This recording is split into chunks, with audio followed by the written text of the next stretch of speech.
Buenos días con todos los presentes. Mi nombre es Silvana Arlet Drexler Rivero, médico residente de segundo año de cirugía plástica por la Universidad Nacional Mayor de San Marcos en el Hospital Nacional Daniel Alcides Carrión. El día de hoy vamos a tratar sobre el tema de quemaduras, la clasificación y el tratamiento. Bien, en el paciente quemado se produce una alteración sistémica y también ocurren cambios a nivel hospitalario. Hay una extensa estadía prolongada en el hospital, lo que ocasiona un alto costo de tratamiento. En el paciente se producen graves secuelas de limitaciones funcionales, secuelas estéticas y alteraciones psicológicas. Y el fin del tratamiento en el paciente es la reinserción familiar, laboral y social, y no solo la cura de la quemadura. Bien. ¿Qué es una quemadura? Es una destrucción de los tejidos bajo un agente térmico físico, químico o biológico. La piel humana tiene alta conductividad por el calor. Se produce un daño térmico que persiste pese a que el agente sea removido. Cuando se genera un trauma, se generan dos fases, la fase de EP, que es la fase aguda, y la de flow, que es una fase crónica. La fase de EP ocurre dentro de los 3 a 5 primeros días, en los cuales disminuye la actividad simpática, el gasto cardíaco, el transporte y consumo de oxígeno, el gasto energético y la temperatura corporal, y hay un aumento de glucosa, lactato y ácidos grasos libres en sangre. Luego ocurre la fase crónica de flow, del 5.º día hasta los 9 meses, en el cual ocurre una hiperdinamia, un hipermetabolismo, en el cual aumentan el gasto cardíaco, la frecuencia cardíaca y respiratoria, el transporte de oxígeno, la temperatura corporal y la producción de CO2. En ella se va a ocasionar posiblemente la muerte del paciente en la fase aguda por shock y en la fase crónica por falla multisistémica. Y lo que nosotros queremos es la recuperación del paciente. Bien, entonces, ¿qué cambios ocurren durante una quemadura? Hay daño microvascular por aumento de la filtración de proteínas, edema celular por aumento de agua y sodio intracelular, edema intersticial por aumento del filtrado capilar y shock hipovolémico por disminución de perfusión tisular, lo que va a ocasionar una falla orgánica. ¿Cuáles son las etiologías de las quemaduras? Según los agentes que las producen, estas pueden ser ocasionadas por fuego directo, flash o fogonazo, por líquidos calientes, que son las más frecuentes, sobre todo en niños, quemaduras eléctricas por sólidos calientes como las planchas, quemaduras químicas por ácidos o álcalis, quemaduras por radiación, por congelación o quemaduras biológicas producidas por animales o vegetales. La quemadura va a ocasionar en la piel distintos tipos de necrosis, la coagulativa y la licuefactiva. La más frecuente es la coagulativa, en la cual los tejidos afectados muestran una textura firme. Parece que la lesión desnaturaliza no solo las proteínas, sino también enzimas y bloquea la proteólisis de células muertas. Bien, se puede ver, por ejemplo, en la imagen una necrosis con coagulación en riñones. Y este tipo de necrosis está ocasionada por líquidos calientes, por fogonazos, por ácidos o por quemaduras por congelación. Un tipo de necrosis más severa es la necrosis licuefactiva, en la cual el tejido muerto que se presenta es semilíquido como resultado de la disolución del tejido por acción de enzimas hidrolíticas. El material necrótico va a ser cremoso, amarillento por la presencia de leucocitos muertos y a esto se le llama pus. Hay pérdida de contornos celulares, acumulación de restos celulares e infiltración de macrófagos, como podemos ver en la imagen, una necrosis con licuefacción en el encéfalo. Este tipo de necrosis va a ser presentada en quemaduras por grasa hirviendo, por fuego directo, por álcalis o quemaduras eléctricas, ¿no? Y estas son más severas. ¿Cuál es la clasificación de las quemaduras? Se clasifican en quemaduras de primer grado, de segundo superficial, segundo profundo y tercer grado. Esto va a depender del espesor de la piel que es afectada. En la quemadura de primer grado se afecta la epidermis, esta es edematosa, eritematosa y dolorosa. Se cura entre 5 a 7 días de escamas sin dejar cicatriz y un ejemplo es la quemadura solar. La quemadura de segundo grado superficial afecta la dermis papilar, también es rosada, con presencia de ampollas, exudación, es dolorosa, blanquea la presión. va a curar entre 14 a 21 días y su cicatrización es espontánea con una leve cicatriz. Por ejemplo, las quemaduras producidas por líquidos. La de segundo profundo ya va hasta la dermis reticular, ya el dolor no es tan marcado, ya no blanquea la presión, se produce una escara y la lesión es pálida, un poco endurecida, ¿no? Va a curar en más de 35 días, va a dejar una cicatriz severa o hipertrófica y la cicatrización va a ser más lenta, ¿no? Por ejemplo, en quemaduras por fogonazos o por químicos. Y ya una quemadura de tercer grado va a ocasionar una lesión en todo el espesor de la piel, va a producir una escara seca, blanquecina o negra con trombosis venosa. Va a curar ya con cura quirúrgica y va a cicatrizar ya dependiendo del tratamiento que se le dé, ¿no? Puede cicatrizar sola y generar una retracción o generalmente presenta la necesidad de realizar un procedimiento como el injerto, ¿no? Un ejemplo de ella es la quemadura por fuego directo.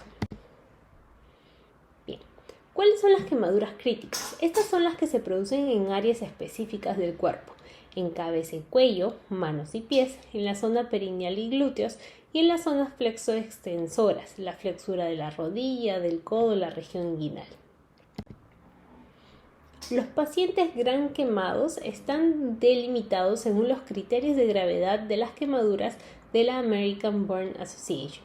Entonces vamos a ver cuáles son. Las quemaduras de segundo y tercer grado que ocupan más del 10% de superficie corporal quemada en edades inferiores a 10 años o superiores a 50. También en las que abarcan más del 20% de superficie corporal quemada de otras edades. En quemaduras graves localizadas en las áreas críticas, cara, manos, pies, genitales, perineo o articulaciones. En quemaduras de tercer grado que abarcan más del 5% en cualquier grupo etario. En lesiones pulmonares por inhalación o sustancias tóxicas, quemaduras eléctricas, incluidas las producidas por rayos, quemaduras químicas graves, quemaduras en pacientes con antecedentes clínicos importantes, diabéticos, bronquitis crónica, etc., quemaduras asociadas a otro politraumatismo y quemaduras en pacientes que requieren soporte social, psicológico o rehabilitación, por ejemplo, en casos de pacientes con esquizofrenia. Bien, ¿cómo es el tratamiento de las quemaduras? Lo más importante es tratar el shock hipovolémico del gran quemado. Entonces, lo necesario en estos pacientes es realizar una adecuada resucitación hidroelectrolítica, ¿no? En estos pacientes vamos a encontrar una hipovolemia con depresión cardíaca, ¿no? Y un aumento de la resistencia vascular periférica. Hay pérdida del volumen hacia el espacio intersticial, que es proporcional a la superficie corporal quemada. Las fórmulas más utilizadas para la hidratación de estos pacientes son la fórmula de Parkland y la fórmula de Bruck modificada. Bien, aquí podemos ver la fórmula de Parkland. Se utiliza 4 mililitros por kilo por superficie corporal quemada en las primeras 24 horas después de la quemadura. Y de esta forma se reponen los líquidos. Por otro lado, la fórmula de Bruck modificada va a utilizar 2 mililitros por kilo por superficie corporal quemada en las 24 horas posteriores a la quemadura y luego se pueden utilizar coloides pasadas las 24 horas. Estas son las dos fórmulas más utilizadas. Esta es la guía de práctica clínica de quemaduras de tercer grado del Hospital Nacional Daniel Alcides Carrión. En ella podemos ver el flujograma en el cual el paciente llega a la emergencia, se evalúan los criterios de hospitalización y se decide si el paciente amerita hospitalizar o no. Si no amerita hospitalizar, se realiza la curación y se le da tratamiento. Luego es enviado a casa, sobre todo para quemaduras que son iniciales, ¿no? Superficiales. Pero si tiene criterios de hospitalización, este va a ser hospitalizado y se va a poner una vía endovenosa para recibir la hidratación que el paciente necesita.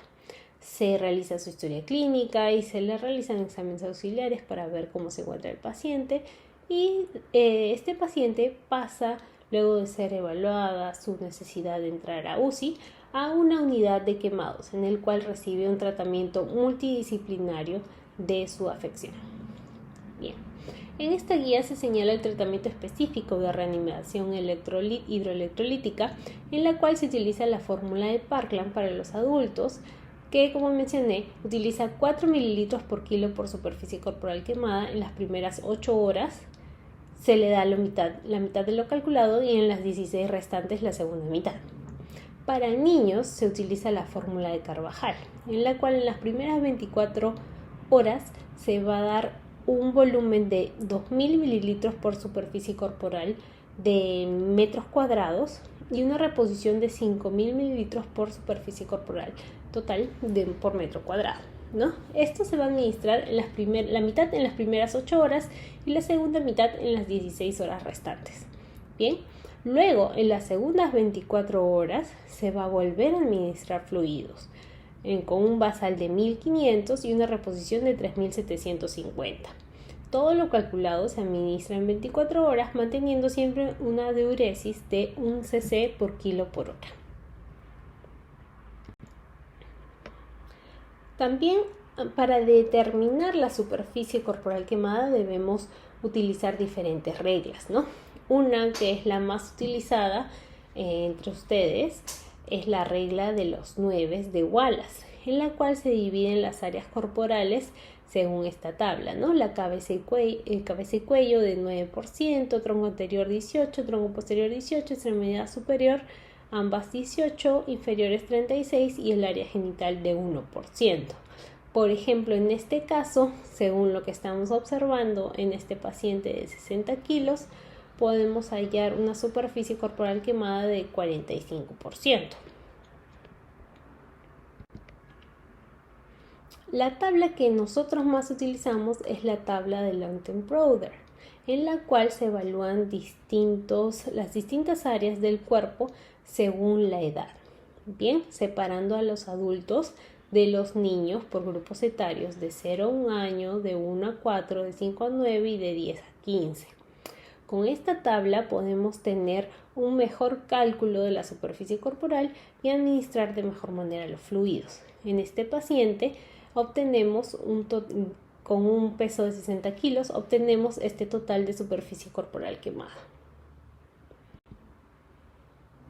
Bien, entonces, ¿cómo sería el manejo de líquidos en el paciente quemado? Utilizando la fórmula de Parkland, en la cual se recomienda el lactato de Ringer, sin embargo, al no tenerlo en el país, utilizamos el cloruro de sodio. Vamos a seguir el ejemplo con el paciente que teníamos anteriormente, paciente de 60 kilos con superficie corporal quemada de 41.5%. Utilizando la fórmula de Parkland nos sale 9.960 cc, los cuales vamos a administrar la mitad en las primeras 8 horas y la segunda mitad en las 16 horas restantes. Utilizando la otra fórmula, la de Bruck modificada, con el mismo paciente vamos a administrar 2 cc por 60 kilos por 41.5% de superficie corporal quemada, obteniendo 4.980 cc, los cuales igualmente administramos la mitad en las primeras 8 horas y la segunda mitad en las 16 horas restantes. Entonces, ¿qué es lo que debemos hacer cuando un paciente llega a emergencia con una quemadura? Primero, como cualquier traumatismo, debemos realizar el ABCDE, ¿no? Evaluar bien al paciente para determinar en qué condiciones está viniendo el paciente de emergencia. Descartar la posibilidad de un shock hipovolémico en el paciente y, de ser así, enviarlo a la unidad de cuidados intensivos para ser resucitado hidroelectrolíticamente, ¿no? Si el paciente está estable, debemos calcular la superficie corporal quemada para poder realizar cualquier intervención. Lavar con abundante agua las heridas que están afectadas por el trauma térmico hasta que calme el dolor o disminuya. Hidratarlo con el cloruro de sodio, darle analgesia Está cuestionada el uso de antibiótico terapia profiláctica, ya que no debería ser indicada, porque al momento en el que viene el paciente no hay presencia de ninguna infección. Cuando recién se ha producido el trauma térmico, esta algunas veces es colonizada luego, posteriormente, por una bacteria y presenta infecciones, pero no en el momento de la quemadura. Se puede plantear realizar escarotomía si el paciente viene con escaras o escarectomía precoz para agilizar el tratamiento del paciente. Se le realizan curaciones en tópico, ya sea con tratamientos tópicos como la sulfadiazina de plata o con colocación de apósitos, o se plantea el tratamiento reconstructivo en el caso de ser necesario con injertos. Estas son quemaduras. Otros tipos de quemaduras que son más complicadas, por ejemplo las quemaduras por inhalación, en la cual se debe realizar una limpieza orofaríngea, tomar un AGA al paciente y una radiografía de tórax para ver el estado de los pulmones, realizar una broncoscopía y en muchos casos de ser necesario intubar al paciente para poder darle asistencia ventilatoria. En quemaduras eléctricas debemos solicitar un EKG y se pueden ver cambios inespecíficos del ST o casos de fibrilación auricular, ¿no? Como podemos ver en la imagen. También solicitar marcadores cardíacos, también algunas veces produce daño renal, ¿no? Ver si encontramos casos de mioglobinuria y evaluar la urea, la creatinina, y solicitar rayos X si es que se han producido caídas, ¿no? En los casos de quemaduras por congelación debemos medir la temperatura central. La temperatura debe estar mayor al 35%, ideal entre 40 a 42 grados centígrados. La duración debe ser de 15 a 30 minutos y sin intermitencias, ¿no? Ocasionando así un recalentamiento rápido. Bien, en casos de quemaduras químicas se debe realizar una irrigación profusa con cloruro de sodio, ¿no? La quemadura por álcalis se produce tras las 2 horas y por ácidos se puede liberar calor, ¿no? Hay mayor beneficio que riesgo al realizar la irrigación y en algunas ocasiones también se realizan lavados con difoterina. En este estudio sobre el uso de profilaxis antimicrobiana sistémica en pacientes con quemaduras, es una revisión sistémica del año 2017, podemos observar que se evalúa, ¿no?, el uso de estos antibióticos en un análisis de realizado entre 1966 y el 2016, de diferentes estudios en los cuales hablan sobre el uso de los antibióticos frente a placebo, ¿no? Y se concluye que el análisis de esta data no respalda el uso de antibióticos sistémicos como profilaxis en el tratamiento de pacientes quemados, ¿no? De todas maneras puede ser útil en el caso de pacientes que tienen quemaduras severas y están utilizando ventiladores mecánicos o que van a ser sometidos a distintos tipos de intervenciones quirúrgicas.